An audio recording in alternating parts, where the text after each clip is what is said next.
ایک شہر میں ایک رحم دل بادشاہ رہتا تھا، جس کی یہ عادت تھی کہ روز رات کو لباس بدل کے شہر کی گلیوں میں پھرتا تھا تاکہ وہ دیکھے کوئی بھوکا تو نہیں، کوئی پریشان تو نہیں۔ ایک مرتبہ وہ ایسے ہی گلیوں میں چل رہا تھا، دیکھے ایک مرا ہوا انسان زمین پہ پڑا ہے۔ سب اس کا تماشا دیکھ رہے ہیں، لیکن کوئی اس انسان کے قریب نہیں جاتا۔ تو اس بادشاہ نے پوچھا، جو ایک عام کپڑے پہنے ہوئے تھا، کہ اے اللہ کے بندو، یہ مر گیا ہے، کیا تم اسے نہیں پہچانتے؟ لوگوں نے کہا، پہچانتے ہیں، تبھی تو قریب نہیں جاتے، یہ شرابی ہے، زنا کرتا ہے، اس کی لاش کو ہاتھ لگانا بھی پاپ ہے۔ اس بادشاہ نے کہا، حیرت ہے، گناہ اور ثواب کا حساب تو اللہ کرے گا، اٹھاؤ اس کو، اس کا گھر کسی نے دیکھا ہے؟ لوگوں نے کہا، ہاں ہاں ہم نے دیکھا ہے۔ اس لاش کو اٹھا کے اس کے گھر لے کے گئے۔ اس گھر میں اس کی بیوی تھی۔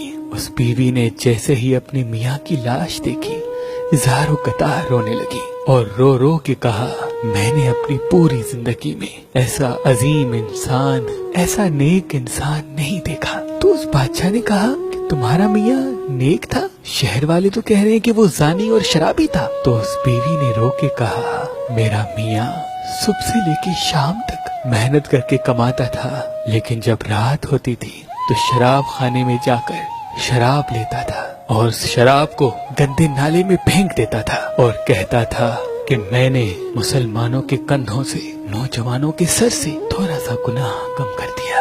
اور پھر جہاں عورتیں اپنا جسم بیچتی ہیں وہاں جاتا تھا اور ایک عورت کو ایک رات کی اجرت دے کے یہ کہہ کے واپس آ جاتا تھا کہ اپنا دروازہ بند کر لے تاکہ کوئی انسان تمہارے پاس گناہ کے لیے نہ آئے، اور گھر آ کے کہتا تھا کہ میں نے کم سے کم تھوڑا سا بوجھ نوجوانوں کے کندھوں سے گناہ کا کم کیا۔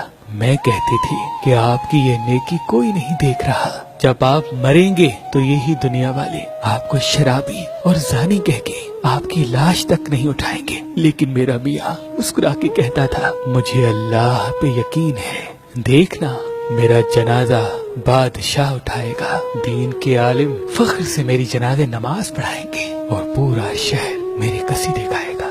یہ سن کر بادشاہ رونے لگا اور فخر سے اپنے محل میں اس انسان کا جنازہ پڑھایا، اور اس کے جنازے میں علماء دین، معتبر، مفکر آگے دعا کرنے لگی۔